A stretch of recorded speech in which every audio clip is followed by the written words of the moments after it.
Hey everybody, it's Megan. Welcome to my new channel, Curious True Crime. Here we're just going to talk about true crime and mysteries, which that'll be fun. If you are here from Curious History, hello, thank you so much for coming. If you are new to the channel, hello, thank you for coming. So this is part 2 of Robert Berdella. If you want to see part 1, I'll have a link in the description. It's on Curious History.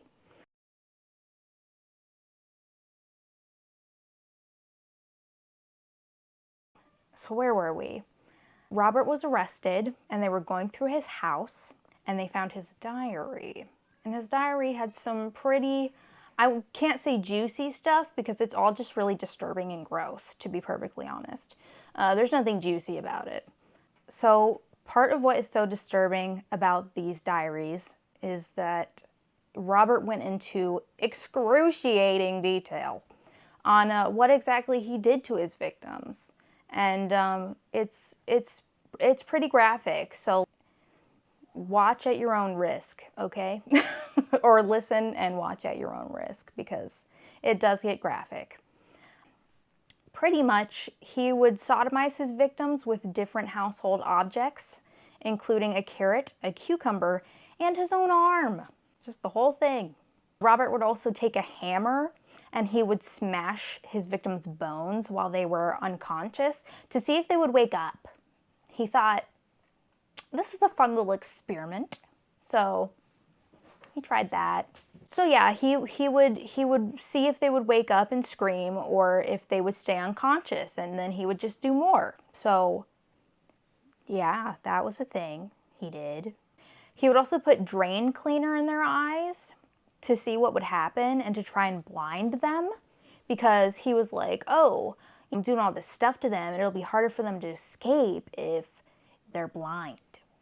So he tried. I don't think it was successful with anyone, not that I read, but still, it's messed up, very.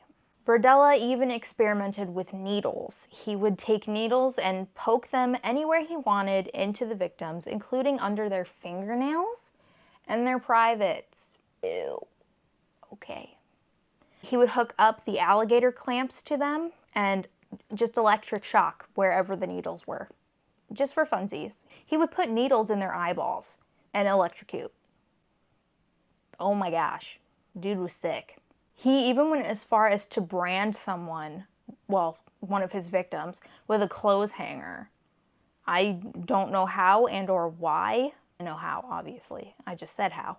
But I don't know why. I have no clue. I'm guessing it's one of those you're mine type of things, but ew, gross. So he even took window sealer and tried to put it in people's ears and deafen them. This didn't work. It would just come out of their ear. So then he tried drain cleaner again and tried to deafen them that way. But again, I don't think that was successful with anyone. I didn't read anywhere that it was successful with anyone. So he would take a steel pipe and just beat them with it, and that was of course horrible, and he would do it while they were conscious and unconscious, just for funsies, because he's a sicko. He even went as far as to do acronyms in his book, his little diary, like DCLE, which is drain cleaner in left eye. There are worse ones, but I decided to keep those out for you guys because it got real messed up, and I decided that that was just a little too graphic for everyone, including myself, but I had to read it, so there you go. You're welcome. He even had this little, like, almost like a toy mallet. It was like a rubber mallet, and he would just hit his victims over the head with it, and he would also crush their privates with it while the people were conscious. And during all of this, I still don't understand how neighbors didn't hear the screaming, because, like, clearly these people were screaming their heads off as much as they possibly could. And the houses, if you look at the picture, were not far apart. So how is he getting away with this when people were literally screaming bloody murder? Don't understand it. Don't understand how nobody heard, but nobody heard, so these are the things that he did. One of his victims, he actually gave an enema so it would be easier to fit things inside of him, which is just horrifying and disgusting and ew, and just ew. No thank you. He even kept detailed logs of the things that he injected into them, like animal tranquilizers and antibiotics, because for one of his victims, they did need antibiotics. Berdella was actually a dog breeder, so all he had to do was go to like a vet and they would just give him a ton of animal tranquilizer. I think that's crazy and insane that they would just do that, but they did, and that's how he was getting all the animal tranquilizers. One of his brave victims tried to actually eliminate Robert's privates by biting them off, and this unfortunately didn't fully work, as Robert did go to the hospital and got it fixed, and then came home, beat the crap out of the person, and then unfortunately unalived them. So it was a very good attempt. I applaud his victim for that, because that was an amazing attempt, and I wish it had worked. Some of the photographs, I don't remember if I mentioned this, but some of the photographs taken of the victims found by police had some of the victims' faces taken out or like scribbled out. Some did not. So this did make it more difficult for them to find victims. But they were able to find a few and call their loved ones and tell them what had happened. So that was at least some closure for the families. While all of this was going on, Robert was in a protective cell in a jail. And so he was away from all the other prisoners and whatnot. And people said that he was remorseful and reflective. I'm not sure why they thought he was remorseful because of what happens later. But that's what people said. They said he was remorseful and reflective. But he refused to speak to the media, and he refused to speak to really anyone except for a minister. Now, this was not for religious reasons. This was for just someone to confide in. Somehow, during all of this, Robert still had people backing him. He had loved ones and friends who were like, no, he didn't do this. This was someone else. There's no way. After all of this evidence was being put out, they're still just like, no, this wasn't him. He's a good person. I do not understand that whatsoever. But some people were like that, and I think they're absolutely nuts for that. So his friends and family did say, however, that he was really condescending towards women, and that anybody who he thought was small-brained or had a lower IQ than him, he just completely looked down on them. And that was pretty much everyone. He thought everyone was worse than him and below him, so he would just look down on everyone, to be perfectly honest. He thought he was very big brain, and that nobody could touch him. That he was it. He was a god, and that's how he thought, and that was so untrue. One thing police had Robert do was actually replicate the poses that he put the men in that were his victims. They made Robert replicate the poses that he put his victims in. And I think that's hilarious. I think that's so funny and so ironic. There were some the sodomizing pictures that he refused to participate in. He refused to recreate those ones. But still, just the fact that the police made him do that had to have been just such a slap in the face to him. And I love that. It must have been so humiliating for him, and so well deserved. They also took a sample of his body hair. I'm not really sure why, but they did take a sample of his body hair for testing and stuff like that.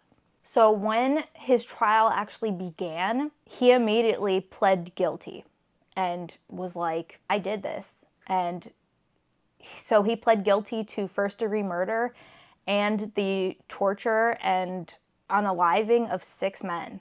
He went into excruciating detail about what he did in the courtroom, and he was proud of it. It was like he was flaunting and just so proud of everything that he had done. And this you know, surprised a lot of people and sickened a lot of people as well, as it should. It's disgusting and horrific and ew. This part really blows my mind though. So he would take his victims and while they were unalive, and he would dismember them with knives and chainsaws and whatever he had handy. And he would put them in trash bags, leave them on the side of the road, and wait for the garbage collectors to come and get them. And they just would. They just did. They just came, collected the garbage, and left. So that's why there were no bodies to be found, because he only kept like 2 skulls as souvenir and nothing else. The trash people just came and took the bodies. That just like blows my mind. How was that a thing? How? I don't understand. So in exchange for his confessions, Robert did not get the death penalty. He got 2 life sentences instead, which I think is baloney because he totally should have gotten the death sentence. And there shouldn't be more to this story, but there is. So hold on just a little longer. So Robert never thought of his victims as anything more than sex slaves. And he even referred to them as play toys. So he didn't even see them as human beings, which is absolutely disgusting. But while he was in jail, this started to show. His personality started to come out. His condescending attitude and his I am above thee kind of reared its ugly head, let's say. Robert really only went after people, well, men, who were involved in drugs and sex work and things like that. He thought that he was taking people that wouldn't be missed, which is clearly wrong, but that's what Robert thought. One of Robert's victims actually died of a ruptured anal wall because of all of the sodomizing Robert was doing to him. And so he died from that. And that's so horrible and disgusting. And I'm so sad for that victim. Like, how horrible that must have been. Robert did say he didn't mean to unalive any of his victims, which after researching seemed to be the case. He just wanted to keep them as playthings, in his words. But things always ended up happening to them that would make it so he couldn't keep them anymore, which is disgusting and ew. But even after all of this, Berdella thought that he was still a good, upstanding person. How? That blows my mind. Like, you think you're a good person still. After everything you just admitted to everyone, you're still a good person. No. So because Robert wanted his image to be that of a good person still, he actually started a trust fund for his victims' families, which I think is absolutely disgusting and is such a slap in the face to the families that he even attempted that. And the families even tried to sue Berdella, but the statute of limitations actually made it so they could not, which I think is absolutely freaking ridiculous and stupid, and just, how does that make any sense? It doesn't make any sense. So he just did that. No.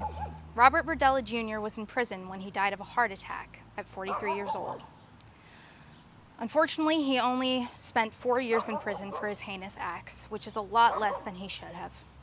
Thank you so much for watching today, guys, and I'll see you next time on Curious True Crime. Stay curious.